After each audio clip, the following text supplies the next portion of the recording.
So yesterday we were dealing with the 54th verse of the second chapter, Arjuna's question as to what are the characteristics of a spiritually enlightened person. Now, as I said yesterday, the characteristics of the external manners of a spiritually enlightened person become the means for a seeker, a beginner, to meditate upon and to acquire. This is a very important principle in spiritual life, in all religious traditions. If you study, if you try to understand how a spiritually illumined person, a spiritually enlightened person behaves, what are his characteristics? And if you try to practice, if you try to work hard to acquire those very characteristics and try to make them ours, then gradually we will reach that stage. So, the external characteristics of a perfect spiritual person become objects for meditation for a beginner. As I said yesterday, not imitation, but sincere effort to acquire those characteristics and make them natural to us. And this is not special to this particular part of the text, Sthitaprajna, or the spiritually enlightened, the wise person, the wise man, the enlightened man, a man or woman for that matter. It is true for a yogi also. If you try to closely observe and study how a perfected person behaves and try to acquire those very characteristics, gradually we will reach that stage. You know, Shankara Acharya, who wrote his masterly commentary on the Bhagavad Gita, has made a very important proclamation at the beginning of his commentary on this portion. I shall read out because it is a very, very universal principle for every spiritual seeker, everywhere, no matter what religious or spiritual tradition he may or she may belong to. The famous statement is this: Sarvatra evahi adhyatma shastre kridartha lakshanani yani tani eva sadhanani upadishyante tatra sadhyatva yani yatra sadhyani sadhanani lakshanani cha bhavanti tani. It's very interesting. Shankaracharya says in all matters of spiritual life, whether you are trying to practice devotion or whether you are trying to practice non-dualistic sadhana, non-dualistic practice, meditation, japa, or contemplation, or even karma yoga. In all these spheres, the characteristics of a spiritually enlightened person who has reached that stage become means, become goals to be attained by the seeker, by the beginner. The reason is, if you try hard, you too can reach that stage. In fact, that is a very important principle in Vedanta. Swami Vivekananda says in one context, you too can become Buddhas and Christs and saints and sages. Saintliness or spiritual perfection is not a prerogative, it's a privilege of a few selected individuals. You too can and should become saints and sages. Swami Vivekananda made this proclamation. In those days when Swamiji made this proclamation in this country, more than 100 years back, you just imagine, it would sound to be some kind of a sacrilege or blasphemy from a purely ecclesiastical point of view.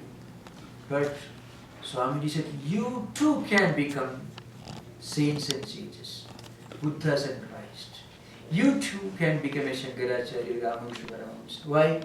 Because spiritual perfection is something which everyone should strive to reach and can reach if he tries or if she tries. And that statement is made by Shankaracharya. Yatna sadhyatva.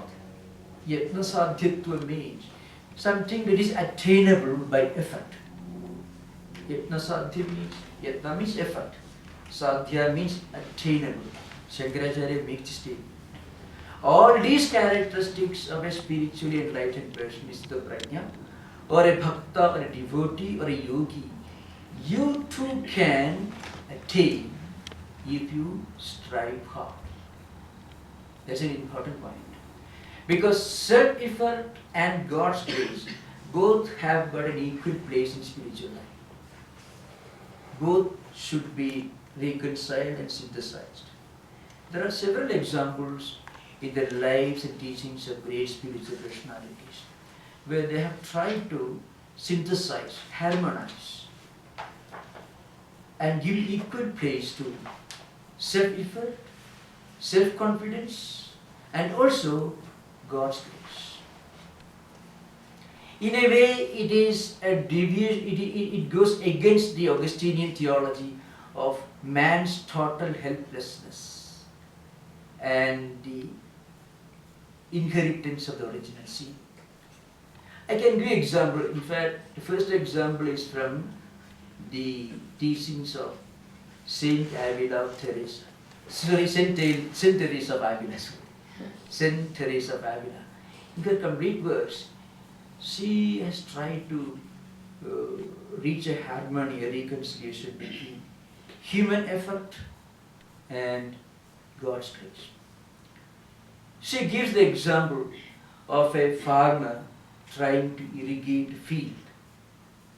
Now, before he brings water to the field, maybe by bringing water from a pond, maybe a well, or maybe by using water mill in those days, or maybe by cutting a canal from a river or a stream, whatever may be the means.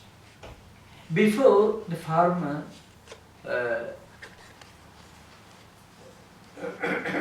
prepares the field for irrigation,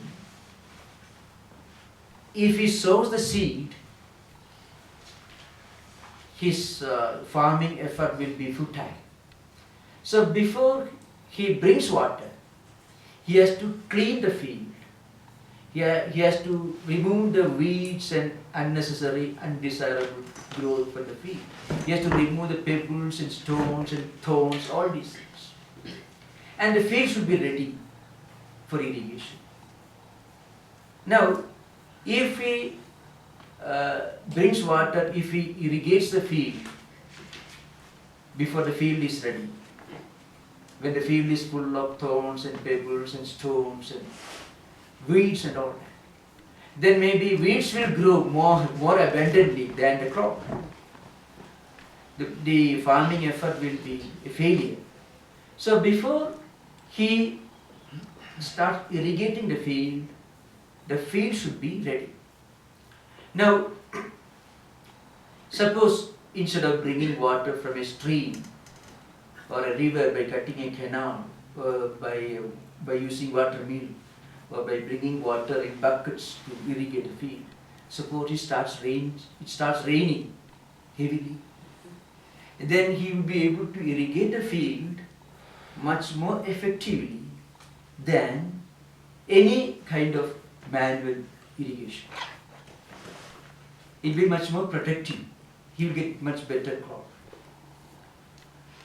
Now the point is, here the effort involved in removing the weeds and stones and thorns from the field before irrigation or before it starts raining corresponds to human effort, making our mind ready for God's grace. If our mind is not ready to accept God's grace, we will not be able to recognize God's grace. If God Himself appears before you right now, if our mind is not ready, we may ask Him to sit here, we may consider Him to be one of retreatants who has come and listened to the lectures. But if we have done a lot of spiritual sadhana, if we have meditated, if our mind is ready to recognize, if the mind has become competent enough, spiritually competent to recognize God's presence, we will be able to recognize God. So even to recognize God's grace, to make proper use of God's grace, mind should be made ready. Making the mind ready is like clearing the field of all stones and thorns and weeds and undesirable grass. This is a very important principle. So, if we do some spiritual sadhana without going through some preliminary mental effort, purification, sometimes the effect can be counterproductive. That's why intense pranayama, intense meditation, some people do that, overdo that. Sometimes they will have opposite results. Because it's a slow process. So mind should be made ready through reading holy texts, listening to sacred scriptures, or anything that takes our mind away from the empirical, worldly objects. That's the way to make mind ready. In Sanskrit, Vedantic tradition is called sadhana chatushtai, which involves 4 fundamental principles. One is the ability to discriminate between the real and unreal. That is called nitya, anitya, vastu, viveka. In Vivek Chudamani, you can get this sadhana chatushtai. 4 fundamental disciplines which are general, which are universal for all spiritual aspirants. First, we must try to focus on the real and the eternal and avoid the unreal and the peripheral, the empirical. And then we must have a sense of complete renunciation. We should not have any desire either for worldly pleasures in this life or heavenly pleasures after death. The third discipline is mental training. Restraint, control. Mind should be made ready for going ahead in spiritual life. It is samadhi, sarka, samadhi. The fourth one is very important, and that is crucial. An intense and sincere desire for spiritual development. It is called mumukshutta, means literally it means desire for liberation. But in a general way we can say a strong and intense desire for spiritual life. People sometimes complain that they don't get concentration. But there are many things other than spiritual ideas on which they can get very good concentration. Which means their interest in spiritual ideas, spiritual life is not intense enough, not strong enough to take the mind away from other things. So everyone has got a focus of concentration, a focus of interest. Everyone. Some of our devotees complain that children are not showing interest in studying sometimes. But that if you observe closely, you find there are certain areas in which they show great interest. So you have to make them interested in studies.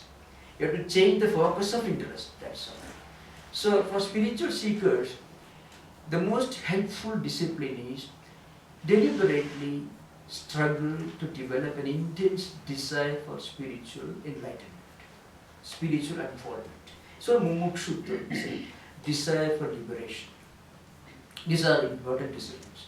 Now, these disciplines correspond to the farmer's effort to make the field ready for receiving rains, because rains corresponds to God's grace. There no human effort is involved. If the farmer has to work hard to bring water from the nearby field by cutting a canal from the stream or river, or by using water mill, it involves a lot of hard labor, which involves human effort. But if it starts raining, when the field is ready, then everything is fine, everything is made easy. But the point is, if our mind is not ready for accepting God's grace will not have much effect. We will not be able to recognize God's grace as God's grace. That's very important, because it is our effort which enables us to make whatever progress we make ours. So what we earn is ours. What is given to us, which we don't deserve, can never become ours, our property. What is just freely given to us, it doesn't belong to us. We can never make proper use of it. What we earn through our own effort, self-effort. And then if God's grace comes, then God's grace becomes fully effective. We can make proper use of God's grace. In Sri Ramakrishna's life and teachings, you find several examples. Sri Ramakrishna takes another illustration. Suppose you want to cross the river. You are sitting on this bank of the river. And there is a boat, but it is tied to the anchor. You cannot move. So if you want to cross the river, you have to untie the anchor, and then perhaps you may have to move the boat to the midstream. So that involves some amount of effort. And then the wind starts blowing. Wind is already blowing, but we won't be able to make proper use of the wind that's blowing. God's grace. Wind is God's grace. If we just sit quiet on one bank of the river, I want to cross the river without doing any effort, without making any effort. So you have to untie the anchor, untie the boat, we have to row to the midstream, and then we'll be able to make proper use of the wind that is blowing. That's God's grace.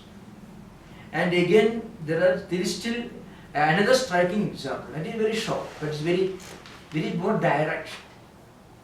One of Sri Ramakrishna's greatest disciples was Swami Brahmanandaji. He was a great sage who has attained self-realization. But he was all the time doing japa or meditation, always engaged in japa and meditation, just as ordinary spiritual seekers. So somebody asked him, Guru Maharaj, Sri Ramakrishna has given you everything because he had a special grace of his Guru. But then he said, that still why are you engaged in spiritual sadhana so intensely? See, what Sri Ramakrishna has given to me, I must make mine. So what is given to us should be made ours. So self-effort is the process by which what we get from God, maybe grace of God, ours. Otherwise it doesn't help us. So that's why Shankaracharya says, Sarvatra hi Adhyatma Shastre Kadartha Lakshanani Yani Tani Eva Sadhanani Vadishyanti Yatna Sadhyatvat. So all these characteristics can be made ours if we strive hard. And then in Vedantic tradition, we reach that goal, and in the tradition of devotion, bhakti tradition, God's grace comes to us. That's all.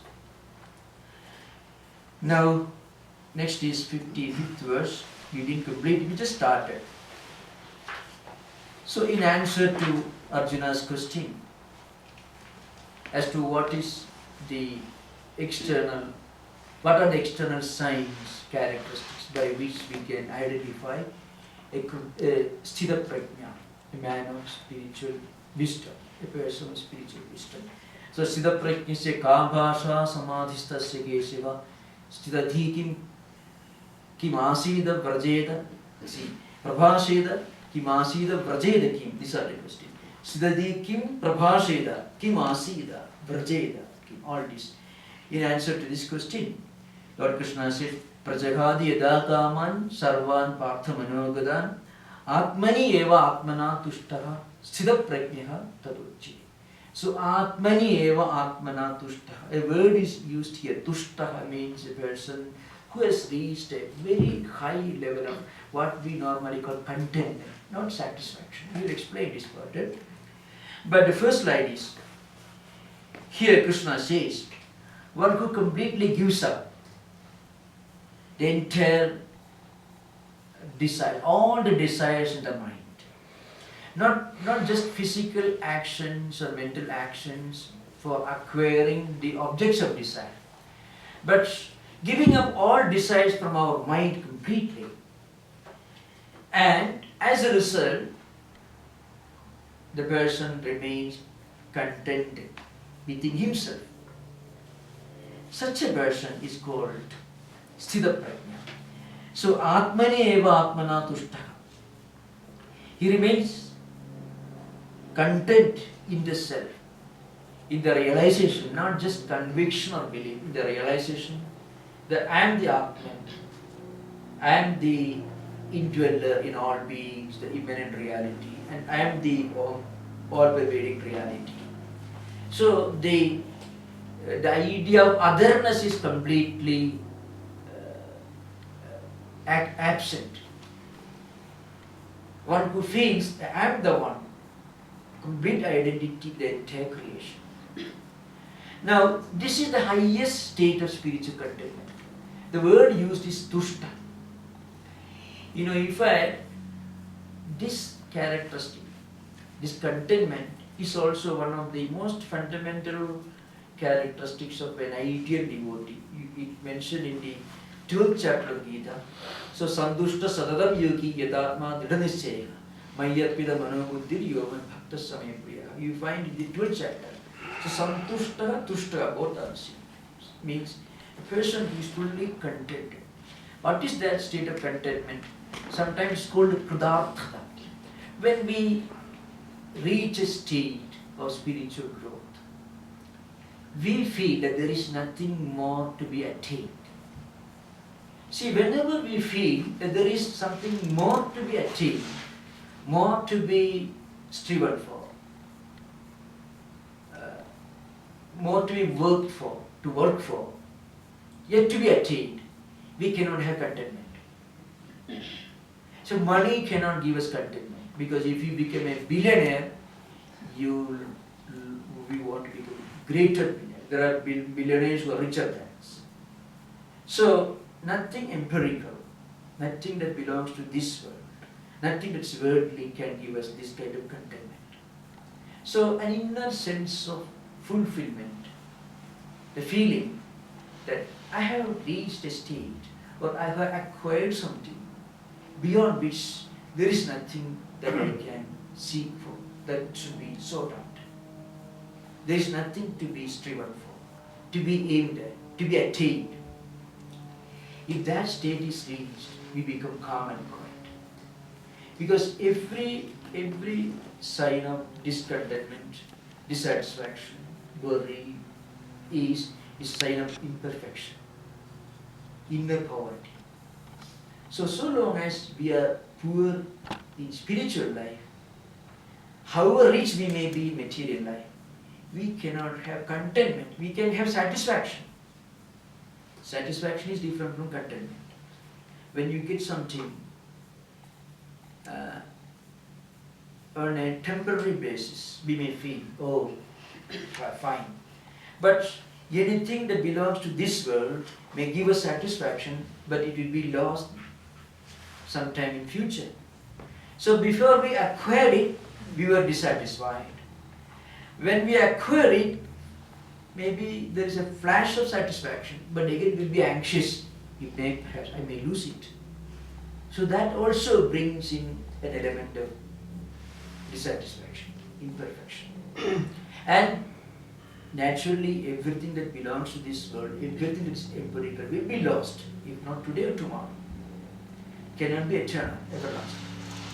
So, anything which belongs to the world, anything other than spiritual enlightenment, can give us only satisfaction, which is only momentary, which is just the prelude to dissatisfaction. because anything that belongs to the world will be lost. It's only prelude to dissatisfaction. So, what is the source of contentment? The experience, not conviction, but experience that I am the one, the all-pervading reality. There is no otherness. Here the point is to be remembered that it is not a matter of belief or profession or conviction or intellectual idea. It's a matter of inner experience. There's a very important, Vedanta insists on this. Srutya, Yuktya, Swanubhutya. We must listen to scriptures, we can read the scriptures, we should read the scriptures, we should listen to lectures, maybe good ideas being expounded, that's very good. But then we must use our own reasoning to make it ours, to understand it properly, all its implications. And then we must reach the experience level of all this. This is a very important point to be remembered. That way Swami Vivekananda, while expounding Vedanta in Western world, insisted on this idea. Every religion, if you understand it as spirituality and not as dogmas or doctrines, every religion has got 4 levels of evolution. The grossest level, external rituals, without fully understanding the implications of external rituals. And then mythology. Mythology is an attempt to justify rituals. Then philosophy. But even at the philosophical level, religion belongs to the realm of dogmas and doctrines. Spirituality begins where religion ends. And religion ends with philosophy and theology. And spirituality begins when we reach experience. So religion defined as spirituality is certainly universal. It is logical. It is acceptable. Religion defined as dogmas and doctrines are more of divisive forces than unifying forces. So Swamiji mentioned experience, that's last stage, the ultimate stage. It is this experience which converts philosophy into spirituality. When we reach experience, we become spiritual. And when a spiritually enlightened person gets this tushti or inner contentment or santosha, atmani eva atmana tushta, he feels that he is the all-pervading, immanent reality, Atma. So the inner satisfaction cannot be called satisfaction, it is the supreme spiritual contentment. When we reach a flash of this, then we will have no worry, no anxiety. That's the secret of joy that you find in all great spiritual souls. The secret of that inner joy, that eternal joy, that's called Ananda, is an important term. Ananda, Satchidananda. Brahman cannot be defined. The absolute reality cannot be defined. But if you try to understand this, we can say it is Satchidananda. It is existence absolute, knowledge absolute, and bliss absolute. Maybe a better term is bliss. Bliss is something which can never explain or define or describe. It can only be experienced. So that's why Lord Krishna says, Atmani eva atmana tushta. Here, Shankaracharya makes a very important observation. Here, Atmani eva pratyagatma surupi eva atmana svena eva bahya labha nirapeksha tushtaka paramartha darshanamruta rasalabhena. See, paramartha darshanamruta rasalabhena. When you attain that supreme knowledge that we are one with the entire creation, one with the entire universe, that experience of unity with the entire existence. It comes as a nectar. And nectar, what is nectar? Nectar is something which makes you immortal. Nectar is, its essential nature is, it is of the nature of supreme bliss. And nectar, it's amrita, means it's the opposite of death. Amrita means somebody who is mortal. Amrita means immortal. So amrita actually means nectar. It is the essence of immortality. And it makes those who have attained this level immortal. And what is that source of immortality? The experience that we are one with the entire universe, the entire creation. There is no otherness, which is the ultimate experience of Advaita. It is this which gives us this sense of inner contentment. Now, again we have to remember, sometimes a question may be pushed, how do we reach this stage? Apparently it looks a very remote goal. Something far away from our level. That's the main problem. I have to explain this in the context of Gita, the 6th chapter. In fact, Arjuna puts a question to Krishna. Now look here, after listening to a long exposition of karma yoga, different methods of meditation, and so on, Arjuna puts a very simple question to Krishna. That's a question which many of us may ask if we get a chance to speak with Lord Krishna, the teacher of Gita. Now, if somebody who tries very hard to reach this stage and fails as a deviation or a fall, he maybe passes away before he reaches this goal, she reaches this goal. What is going to happen to him? Suppose we practice the meditation, japa, or intense contemplation, try to lead a pure and selfish life. And many people may not fully succeed. They may succeed partially, but fully. And some may have slight deviation.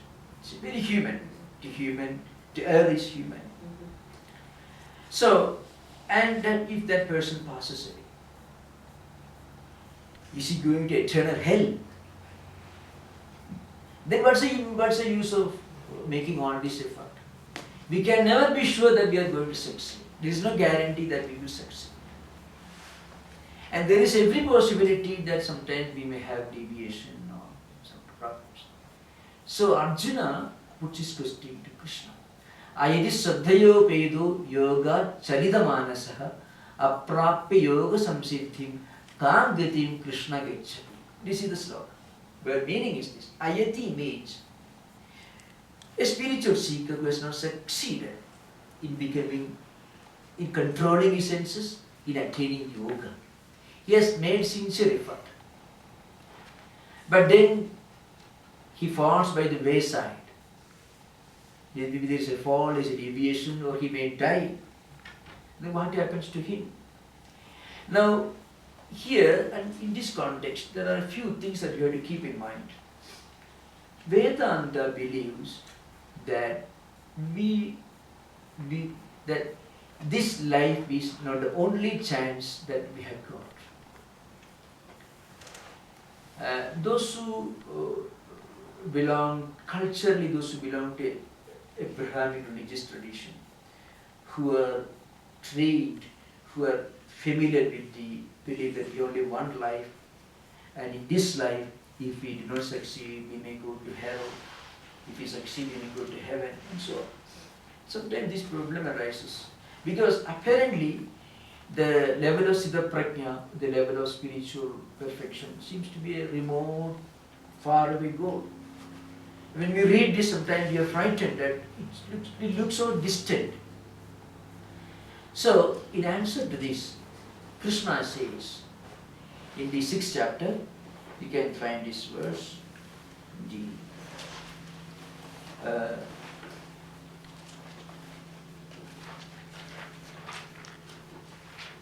in this context,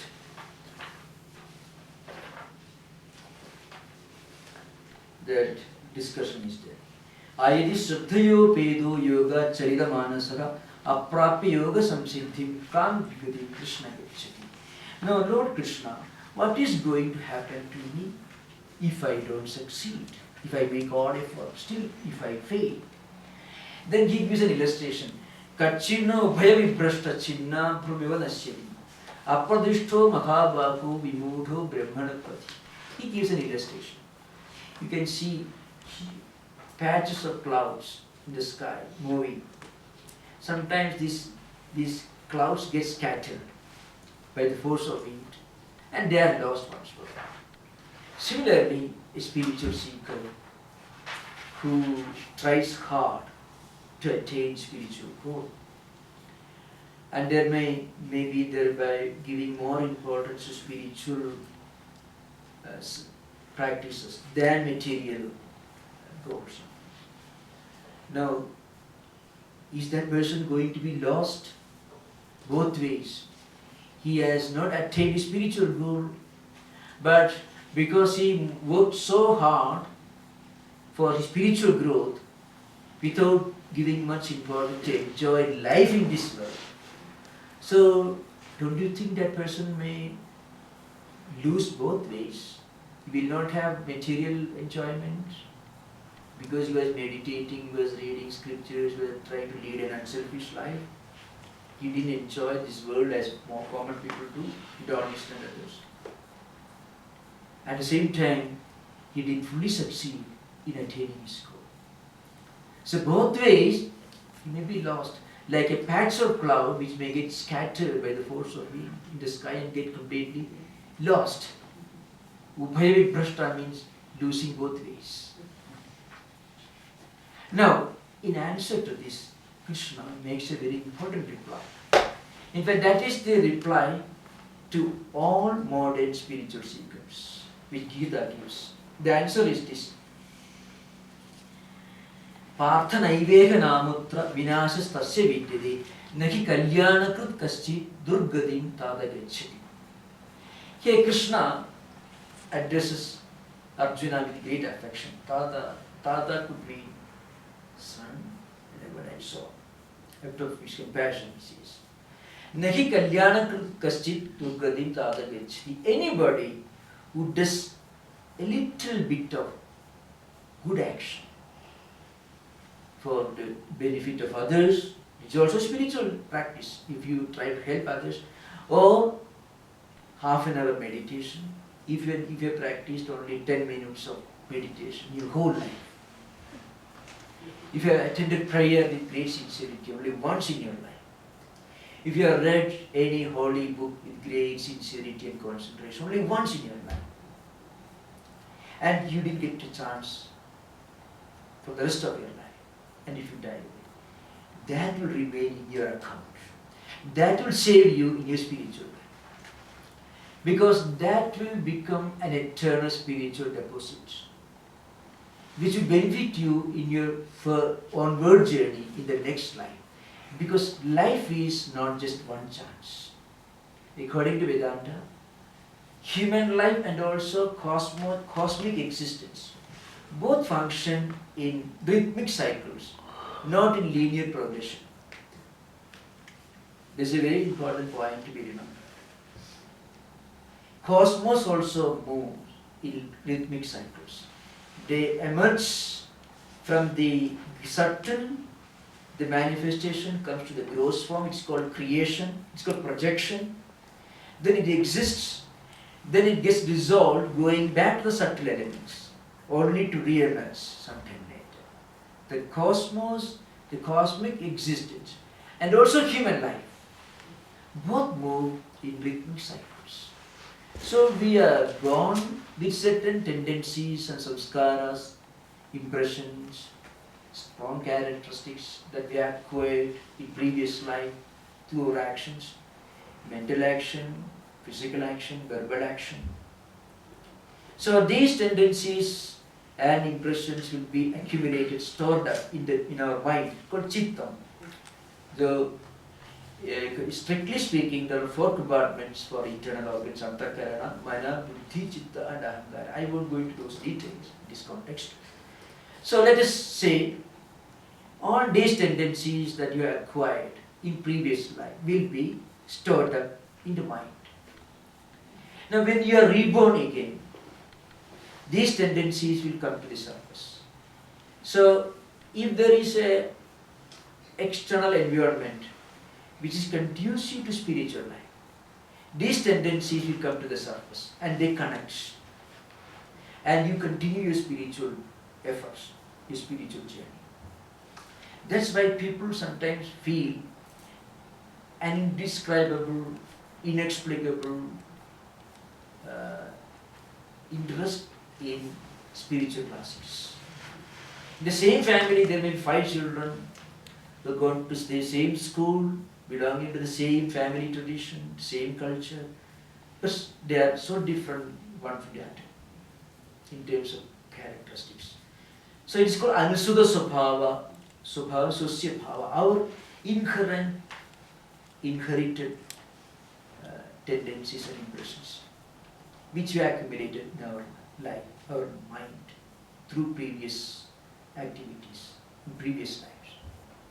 Which we like a bag, we bring it like a, relay, 400 meters, 1000 meters, same back and exchange. It goes on. So, whatever little spiritual practice you do in this life will not be lost. That's why Krishna makes a great promise. Nahi kalyanakrit kaschit durgadim tada vichati. He will not be lost either in this life or the next life. There will be no destruction, there will be no problem, there will be no loss for him. That's why you can start at any point in your life. That is, you are never too late and nothing will be lost. But it doesn't advocate any kind of complacency. That should be remembered. It should not lead to procrastination or constant delay. Oh, I will start my spiritual life practice next day. This kind of procrastination is always condemned in Vedantic tradition. See, Swami Vivekananda, who was after all an exponent of the essence of Upanishads and Gita. So he stopped not till the goal is reached. And not only that, the Upanishad scriptures, the Vedantic scriptures, and also in Shankara's commentaries, there is always insistence. You should strive now. You should work hard now and today. If you work hard, you can become a liberated soul in this life itself. The Ihaiva you find in the Bhashyas and also Upanishad scriptures. So Jivan Mukta means even Jivan Abhi Muktaka. You are living in this world, still you can be free from the world. You need not live in the world. Mentally and spiritually you need not live in the world. Physically you are part of this world. You can't help it. So one can live in this world even after getting full liberation. Jivan Mukta it is. It is accepted in Shankarite Vedantic tradition. So there is no complacency or delay or procrastination implied here. The implication is there is no need to fear that you are going to an eternal hell if you do not fully succeed in this life. That creates a lot of anxiety and worries. And again, in fact, little elaboration is required. In the next verse, Krishna says, I ask you, which verse you... yes, you can just, if you want to listen. 6th chapter, Arjuna asked this question. This dialogue begins with the 37th verse of 6th chapter of Gita. The question from Arjuna begins with the 37th verse. Ayadi Saddhayopedo Yoga Charidamanasaha Aprapi Yoga Samsiddhi Kam Gati Krishna Gich. That's how Arjuna begins the question. And the great promise which Lord Krishna gives to humanity is contained in the 40th verse.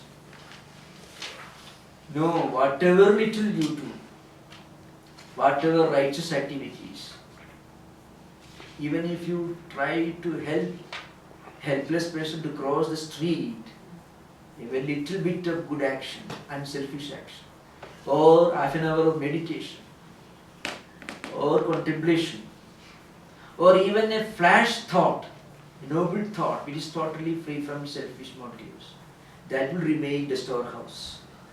It's like somebody, your great ancestor has invested a huge sum in the bank, suddenly which is in your name, so you can draw the check the next line. The spiritual bank. That's the idea. So Krishna further elaborates. How does this happen?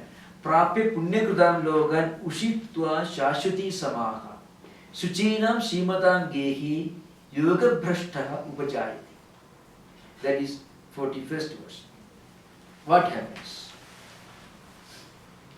Now, after death, this person who has practiced some spiritual, who has done some spiritual practices, who has tried sincerely to become a real yogi, what happens to him?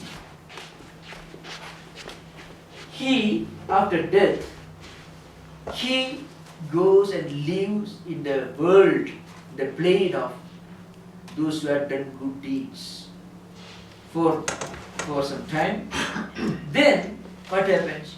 He is born again or she is born again in a family where the environment, the conditions will be quite conducive, helpful for him to continue his spiritual practices. Because he deserves that. He has sincerely worked hard to become a yogi, he or she.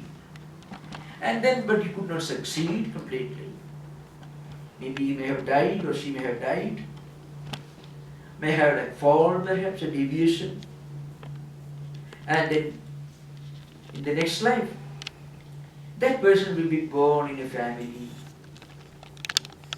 Maybe to parents, pious parents, who may encourage him to practice meditation, righteous, spiritual sadhanas, activities. That is going to happen to anybody who does a little bit of spiritual practice. That means, as I said earlier, you are never late, and whatever little you do will never be lost. That means there is no fear of hellfire, in short. Because existence is not just a single road leading to hell or heaven. You will get a chance to continue your spiritual journey and reach the goal in the next life. Then Lord Krishna gives another possibility, another option. Athava yoginam eva gule bhavati dhimadam edadhi durlabhadaram loke janma yadidrisham. Now, here you have to remember, suppose some spiritual seekers, they do a lot of spiritual sadhanas, they become unselfish, but then suddenly some of the desires, inherent desires come to the surface, and sometimes these spiritual seekers may have a deviation. It's possible. But whatever little spiritual sadhanas they have performed will be fruitful, they will be benefited, they can be benefited by those that accumulated spiritual tendencies, and they will be born in a family where they may get a chance to fulfill those unfulfilled desires which may have caused the deviation. Suppose a person who has given up all desire for wealth and all those things, but then at one stage of his spiritual life, he gets trapped by the temptation of wealth or external status, name and fame and so on. But He is not a pauper from a spiritual point of view. He has already accumulated a lot of spiritual wealth by spiritual practices. So next life, he will be born in a family where he will get an opportunity to fulfill the unfulfilled desires which created problems in his previous life, so that he will be able to go beyond the shackles of desires. And then he can continue his journey. What about those who have practiced tremendous spiritual practices, but just died before reaching the supreme goal? What happens to them? Such a person will be born in a different kind of family, where the parents may be yogis. The person may not be born in a rich family, because there is no need for him to fulfill any desires. He has no unfulfilled desire left over from previous life. So he may be or she may be born in a family where his parents and grandparents, all of them may be spiritual seekers, where naturally there is a good environment for him to continue spiritual practices. But Lord Krishna says this is more rare, because the more advanced yogis are rare. Now, how does this really happen? In the 43rd verse, Lord Krishna gives a classic example. It is something related to modern psychology. See, how do you explain certain inexplicable tendencies in persons which you cannot trace back to his early days? Using hypnotism, he may not be able to solve many of the problems.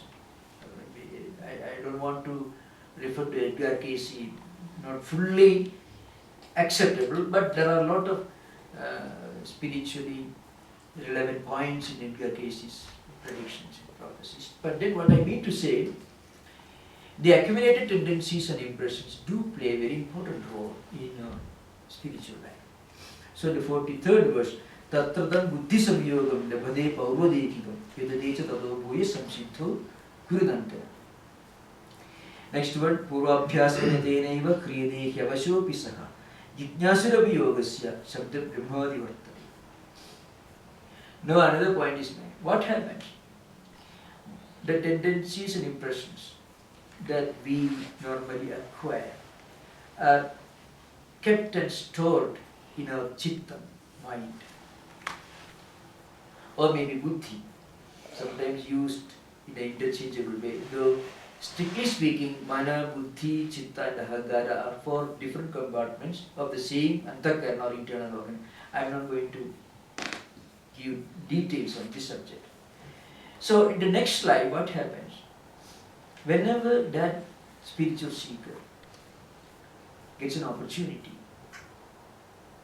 to continue his spiritual life, these tendencies accumulated in previous life come to the surface and they connect. So if you are passing through a street, suddenly you see a billboard, meditation classes, real spiritual classes. On the other side there will be a nightclub. So both are options in front of you.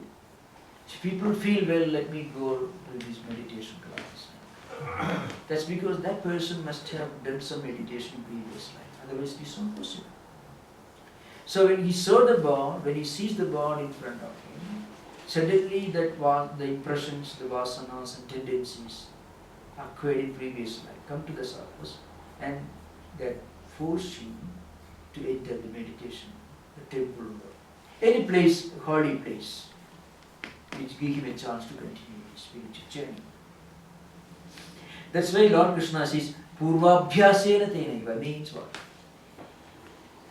By the force of accumulated previous practices, he is pushed into spiritual life. Unwilling. That is hyavashopisaka. Avasha means he is helpless. You cannot but continue your journey in spiritual life if you have acquired enough spiritual wealth in previous life. That's why Swami Vivekananda in one of his Jnana Yoga lectures says, we are good because we can't help being good. We are bad because we can't help being bad. So if the force of previous tendencies and impressions accumulated in previous life are very strong, then even when we are unwilling, we will be forced to enter that path. That's why sometimes you find, see, Swami Vivekananda was at first not interested in Advaita. Sometimes he even ridiculed when he was during his college days. But Sri Ramakrishna insisted and made him read Advaitic texts like Ashtavakra Samhita and others. Because Sri Ramakrishna knew Swami Vivekananda Narendra Datta was he is the fittest person to practice Advaita. But when he started studying that, suddenly all the accumulated tendencies, because his previous sadhanas, he was a great Rishi, Saptarshi, one of the Saptarshis, all came to the surface and then carried him. That's why I said. Now we will come to the 56th verse. Dukkeshu anudikna manaha, sukheshu vigadaspraha, Vidaraga bhaya krodhaha, sthitatihi munihi uchyate.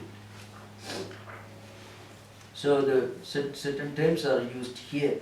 Muni.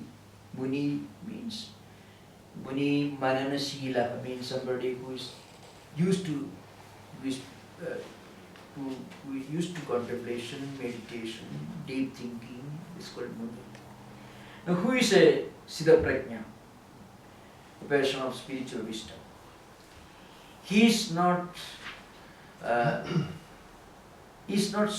too much disturbed by unpleasant experiences. Even he is not too much disturbed in distress. Mind is kept in equilibrium and he is indifferent to pleasures. Means he is not overjoyed when something pleasant happens to him. And he is not too much worried when something unpleasant happens to him. Mind is always kept in a state of perfect equilibrium. Because such a spiritual seeker is free from passion, fear, wrath. He has no anger, no passion, and no fear. Such a person is called a sage. Because he knows that whatever creates distress or grief for him is not eternal. So it doesn't grieve him much. And he is not overjoyed when something very happy, very pleasant comes to him, because he knows the so-called happy condition also is not eternal. So he is not looking at the tip of the iceberg. We see very often we feel extremely disturbed because we see only the tip of the iceberg. When we have to confront an unpleasant situation, we lose the balance because at least temporarily we fall under the impression that this unhappy situation is a permanent condition. So we become completely distressed. And we become overjoyed in a happy situation. Because at least temporarily we fall under the delusion that this happy situation will continue forever. But a real yogi, a really enlightened person understands that the so-called happiness and unhappiness are all changing conditions, two sides of the same coin. So how to go beyond grief? There is only one way to go beyond grief. That is, don't seek happiness. Then you will not have unhappiness. Because unhappiness is only a condition where you seek happiness and it is not found. When it is not found, what you seek is not gained, then it creates unhappiness. So there is only one way to go beyond grief, and that is don't look for, don't seek happiness. Because a yogi, a spiritually enlightened person, can look at both sides of the same coin, happiness and unhappiness, with the same equilibrium, with the same equanimity of mind. So this is a very, that's why there is such a thing as Sukham Atyandikam. This is, Gita itself says, Sukham Atyandikam. The Atyandikam means the ultimate Sukha, the ultimate pleasure, goes beyond pleasure and pain. The real happiness is, as I said earlier, tushti or contentment, inner contentment. It goes beyond both pain and also it goes beyond pleasure. So a yogi, when he faces an unhappy situation, suddenly remembers this unhappiness is not an eternal condition. It will change. And when he's not distressed. And when he gets something which is apparently pleasurable, pleasant, he is not overjoyed, because he knows that it is one side of the coin. After some time will be so-called ignorance. So that's why he is able to keep perfect equanimity of mind. So as I said, a yogi or a Sthitaprajna, a spiritually enlightened person, sees the whole of iceberg, as I said earlier. Normally we see only the tip of the iceberg. Maybe only 20 or 30% of the iceberg may be visible above the water level. 70% may be below the water. So we often think the iceberg is only 30 feet high. But a person who sees the whole iceberg knows that it is much more. The yogi looks at the whole thing from a holistic point of view. So he knows that life is a coin which has got two sides, the pleasant and the unpleasant, pain and pleasure, dukkha and sukha, as it is used, as the words are used in this community. So he can transcend both, and then he can attain what is called his contentment. That's why Bhashyakara, the great commentator, says, Dukkheshu adhyatmigadishu prapteshu na udyatnam na prakshupidam dukkha prapto mano yasya saha ayam. See, his mind is always concentrated on the eternal, unchanging, universal, immanent, transcendental reality. And he knows that he is not different from that reality, which is universal. And that reality is beyond both pain and pleasure. So the so-called pain and pleasure are felt only at empirical level, which is relative, which is not eternal. So he is neither overjoyed when something happy happens to him, and not distressed when something unhappy happens to him.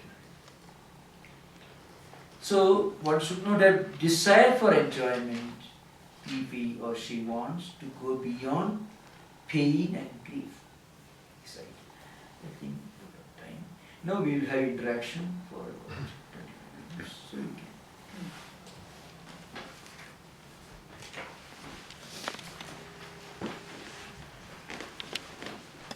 Swamiji, sometimes people who are very thoroughly invested in spiritual life, their mind goes through some kind of a change and they lose all interest in it. Is that just old tendencies somehow being able to rise up again, even after all of their effort? And from one point of view, this shows that spiritual seeker is very sincere and honest. Because the seeker feels there's a dark night of the soul. He or she feels that this is something to be overcome. That's why we feel that there is kind of lethargy, kind of burden, sometimes it leads to complacency. So it is only a sincere seeker who feels, who experiences this. So now how to confront this? If one cannot meditate continuously, you can switch over to reading Holy Scriptures. So the mind is kept more or less on the same plane.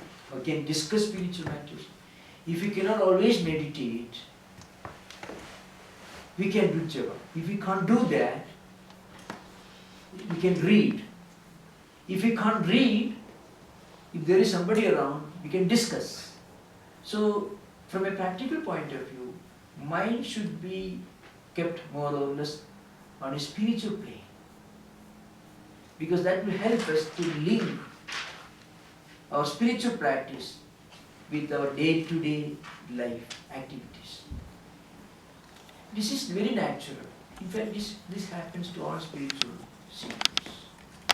This is a stage that one has to go through. You won't find a single great spiritual personality who has not gone through this stage.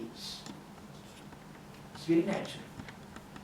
Swamiji, then they say in, especially in Advaita Swamiji's book, that we should be very regular in doing our meditation, morning, evening, and if possible 3 times a day. Yeah. So if at all we are not able to do once or twice, then it's okay. I mean, it's not a problem. Like we keep reading instead of meditation at the particular time. Exactly. But it should not lead to complacency. But our effort should be to keep the mind more or less in a spiritual plane. So if we can't do japa on a regular basis, fixed time, then we can divert our mind to spiritual ideas by reading, by discussion, but even by thinking. As I said, by reading a good book, even watching a spiritually elevating media presentation will be spiritually beneficial. So, all possible tools and means can be put under the service of spiritual practice, can be used as tools for spiritual practice. Swami, One can even write an article on a subject related to spiritual life. Yes. Any kind of effort to sublimate our normal activities to spiritual plane. Yes. the state of the dark night, can you describe this 1980? Is it that? Not at all. Not at all. Dark night, it's an inevitable stage which every spiritual seeker has to go through. Neti is a particular path in Advaita Vedanta, which is the highest level. See, there an Advaitin tries to eliminate everything other than Brahman. Ultimately, after negating everything else, he reaches a stage where he cannot negate a negator. You reach a stage, you say, I am not the Indriyartha, the external objects, I am not the senses, I am not the mind, I am not the intellect, I am beyond all this, but ultimately, you cannot negate, one cannot negate one's own existence or reality. And then you understand Sarvam Khalu Idam Brahma. That reality which you cannot negate is Atman, and that Atman is the all-pervading reality. This is a Vedantic prakriya. So dark night of the soul is a normal stage which all sincere spiritual seekers have to go through. A period of boredom, a period in which you feel helpless. We feel that, well, I have worked so hard, still I have not got anything. In Holy Mother's instructions you find, Holy Mother insists on self-effort on the one hand. Then Holy Mother also says, in another context, Mother says, but if you think, well, I have done so much of sadhana, God did not appear before me. So God is not something that you can buy from a market, like a fish or vegetable. Well, the Holy Mother makes the statement. So mother, and in one context, mother insists on the need for self-effort. Sincere, as you said, sincere effort. But it can sometimes lead to a kind of spiritual arrogance. Well, I have done so much. And many of the demons were like that, Ravana and all the characters, Ramayana and the Puranic characters. They did great penances, spiritual penances, because they wanted some celestial weapons from different deities, so they can destroy the world, they can do harm to others. So it can lead to some kind of spiritual arrogance. So to counter that, Mother says, you may continuously practice spiritual sadhana, but you should not think that you can buy God. Like fish or vegetable from a market you can buy. Mother uses this, very interestingly. So do your best, and then the result will be there. But we should not, he said, demands of play relationship should not be applied here. That's it. Yes. Swamiji, do you think a sincere, dedicated Vedantin should read these descriptions of Sthitaprajna and try to do it themselves, or just see it as some admirable person and you somehow by osmosis get this? Do you think you should take each of those verses and try to do them yourself every day, or should you just kind of admire what this presents? And on one hand, we get an idea of how a spiritually illuminated person lives and interacts with the rest of the world.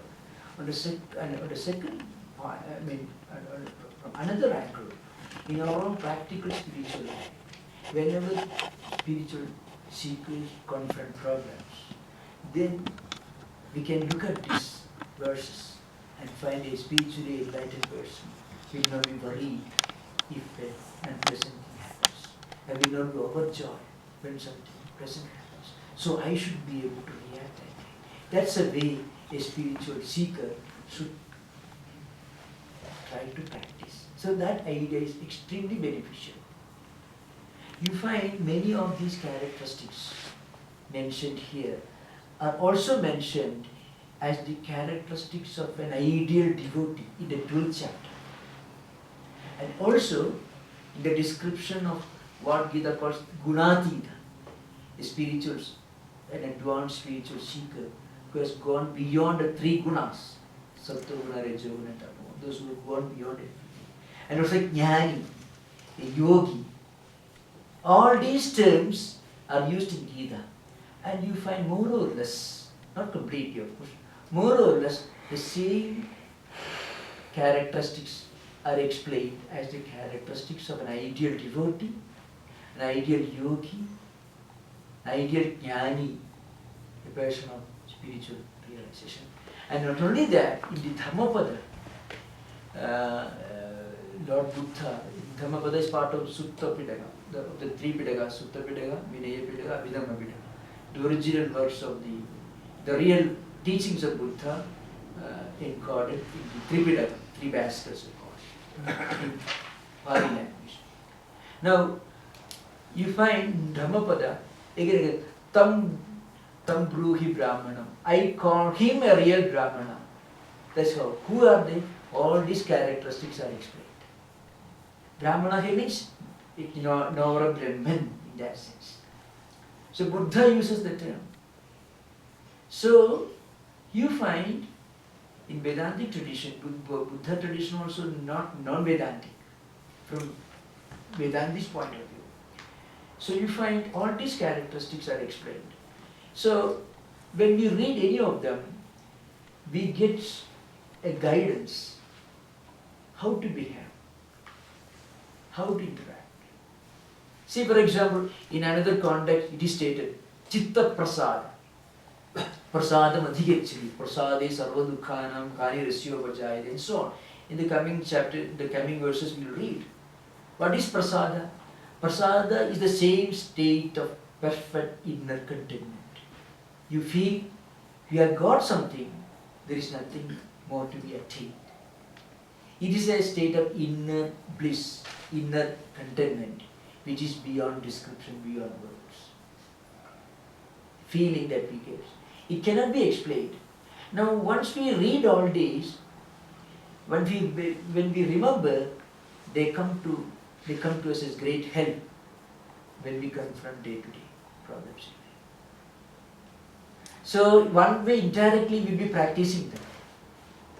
When we remember these verses, when we try to think of the implication of those ideas in our own life, then we are actually practicing them. That's it. Actually, Ganapati Shastri asked Ramana Maharshi that he cannot concentrate during japam. So Ramana Maharshi replies that concentrate on who, the one who is doing japa. So what exactly is this? Again, not this, like, okay, this is not the mouth, it is not saying japam, it is not. So then, finally, where to go? Ramana Maharshi's thought was this, you should know who you are. Okay. Ramana Maharshi once said, we should know what we are.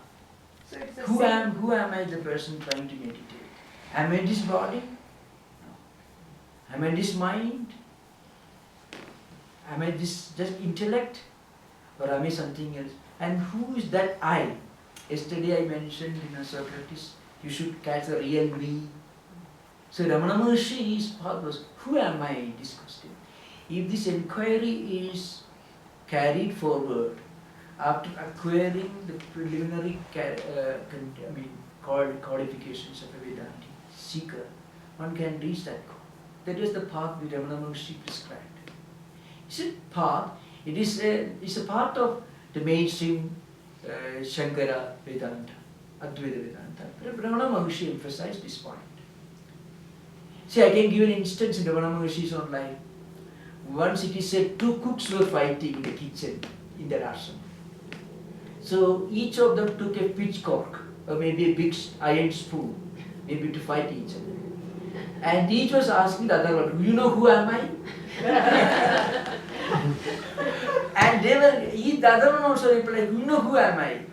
Then Ramana Maharshi went to them, we are all trying to understand who am I. But those cooks, though they were not so well educated, they listened to all this conversation, suddenly all that quarrels came to an end. So you find the question, who am I, if it is carried forward as a spiritual search, it can take us the ultimate goal and experience. Because that question will take you through a path, through so many wrong ideas, and they'll take you to the right conviction. I mean, we all believe, common people generally believe, we identify ourselves with our senses, mind, intellect, and so on. But if we sincerely carry forward this investigation, we go beyond intellect. Ultimately, we reach a stage. The real I is the I whom I cannot explain. From a Vedantic point of view, it is the immanent reality, the transcendental, all-pervading reality, Atman or Brahman. So Ramana Maharshi's path was that. No, actually, I'm just taking some practical help from wherever I can. Yes. And if I do this, I'm able to concentrate on my japa, whatever mantra I'm telling. Yes. But more than that, I don't get anything. I mean, I don't know where to go. So is that the stage I have to go through? Yes, yes. This is natural. In fact, I mean, I should be going. see, I can give an example.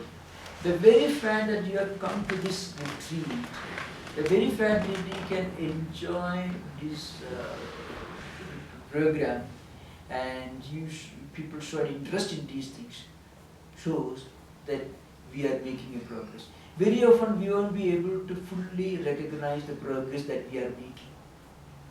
We won't be able to fully measure or recognize the progress that we are making. So often we try to objectify. That's the problem. We cannot objectify our own spiritual progress. We can measure everything. We can objectify everything other than our own real self. Because the eternal subject without an object. It is an eternal subject without an object. From Vedantic point of view. If it is from a devotion point of view, if you surrender all your actions and also their fruits to God and consider yourself to be an instrument in God's hand, that is enough. And listening and reading all these scriptures also will be a great help. Because they take you away from the world of external objects. Continuation of the same question. So Ramana's approach of self-inquiry, is it like variation of what Vedanta teaches, or it's just the same thing in a different? It is the same thing. Ramana Maharshi's path was exactly, it is the same. But very often great saints and sages take one aspect of And highlight. the broad stream, the mainstream Vedanta, and highlight and emphasize. You can find this path in many teachings of Trailing Goswami or Hari Baba, modern teachers, Sri Narayana. He said knowledge is everything. Knowledge is everything. So you can find this. And what is the inherent nature of the Atman or soul? Is it continuous progression through different lives, or there are times where it will regress and kind of how could you? Yes. Now, Vedanta teaches that Atman is one, and the same Atman as an indweller, Antaryami is called indweller, is the omnipresent or pervading reality. Now, so long as we are not aware of our identity with this universal reality, and so long as we identify ourselves with anything other than Atman, we go through this cycle. The moment we identify ourselves with this immortal, unchanging, universal reality, this cycle of life, death and rebirth comes to an end. So Atman is not subjected to any kind of modification or changes. It is the unchanging, eternal reality. The spiritual seeker, depending upon the stage to which he belongs, the spiritual evolution, which is undergoing, will have his own understanding of the Supreme Reality. So reading, contemplation, meditation will help the seeker to go ahead, to progress in his understanding. It is the same reality understood by different people. The same sun reflecting on innumerable mirrors. Maybe depending upon the clarity of the color of the mirror, the reflection may vary, but the sun remains the same. So we are all different mirrors. Different individual jivas, individual souls are different mirrors. Making the migration through different. Yes, yes. I mean, in fact, our buddhi is the mirror. Our mind or buddhi is the mirror. On this mirror, this sun reflects. So depending upon our tendencies and impressions, the reflection may be pure or impure. Less and less pure, less and less impure. The same package travels to the next janma. There's some of these, when Yes, you say vasanas. yes, this is not yet. What is carried over from birth to birth are tendencies and impressions. Sukshma Sharira, which consists of 17 elements, they constitute what is called Sukshma Sharira. As like a vehicle, it carried over from birth to birth. Sukshma Sharira means subtle body, which consists of 5 senses of perception, 5 senses of action, then 5 vital energy, Pancha Prana, Pancha Jnanendriya, Pancha Karmendriya, plus mind and intellect, Buddhi. These 17 constitutes. That's why, from some time, some life that we may have led maybe 1,000 years, some impressions and tendencies, impressions we are carried over. In modern time, there are a few books written by modern psychologists, may be interested. They say these multiple personality problems, sometimes schizophrenic problems, where you find same person conflicting tendencies and conflicting characteristics, can be explained in the light of previous life. This is one view. This may not be fully acceptable to mainstream association of American psychologists, may not be. But even among them, there are many who accept and who admit this in private conversations. They may not present a paper in a conference, it will be considered to be unscientific. But in private conversations, in many of the books, they admit. So how do we otherwise explain the multiplicity of characteristics and tendencies and impressions of the same person, interacting different times, different conditions, different levels? How do we explain it? So multiple personality problem can be interpreted in the light of accumulated tendencies and impressions coming from previous life. Even the people like Buddha and all, they had evolution of souls. I mean, they were also from like last birth they gained knowledge and they became, or they are separate people. Like even Jataka stories, Buddha had to go through 500 cycles of lives and I don't know. there are stories like that. You may have, some of you must have read. Buddha went through so many innumerable lives and went ahead through ascending levels of spiritual progression and reached the ultimate enlightenment Buddha. Yes, Swami. Buddha tradition is a non-Vedantic. You can explain it later. Yes. One point to be remembered is,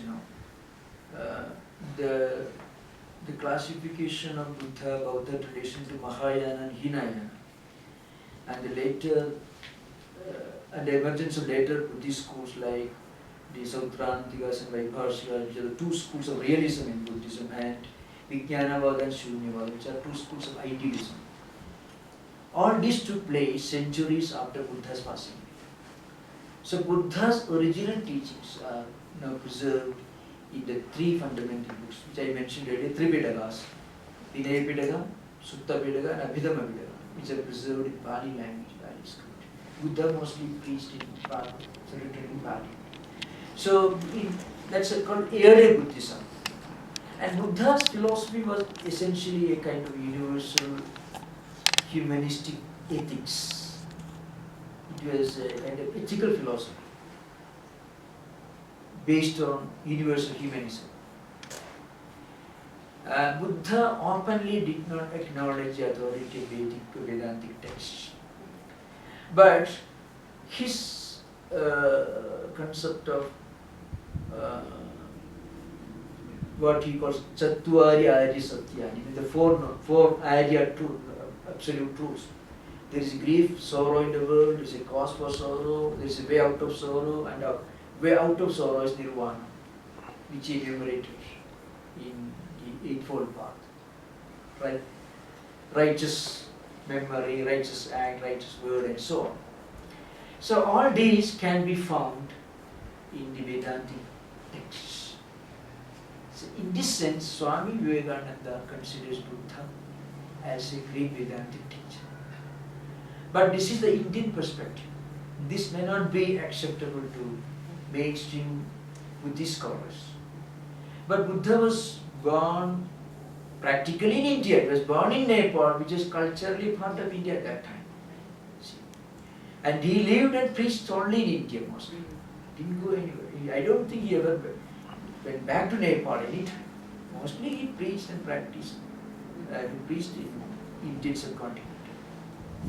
So, from Indian perspective, Buddha was a great spiritual teacher and he is sometimes looked upon as an incarnation of Lord Vishnu. And according to Swami Vivekananda, he was an exponent of Vedanta. See, Vedanta doesn't insist on belief in a creator God. Buddha did not believe in God, but Buddha was not an atheist, he was an agnostic. He did not deny the existence of God or he did not affirm it. So he was an agnostic. And in fact, an agnostic can have a place in Vedantic tradition. Vedanta doesn't insist on belief in a creator God. Vedanta insists on belief in a supreme reality, which is universal, which is immanent and omnipresent. So, in this sense, Buddha is looked upon as a great exponent of Vedanta. From a different angle, of course. That's the view of Swami Vivekananda. And I think, I feel that is a very, very logical point of view. When Buddhism traveled across the country, when it traveled outside India, when it reached China, Japan, Korea, Cambodia and other places, it underwent changes, it got adapted to the local conditions, cultural ethos. But from a Vedantic point of view, a student of Vedanta will find in Buddha's teachings an echo of the teachings of Vedantic texts, nothing less, nothing more. I think we have used it. Om Shanti Shanti.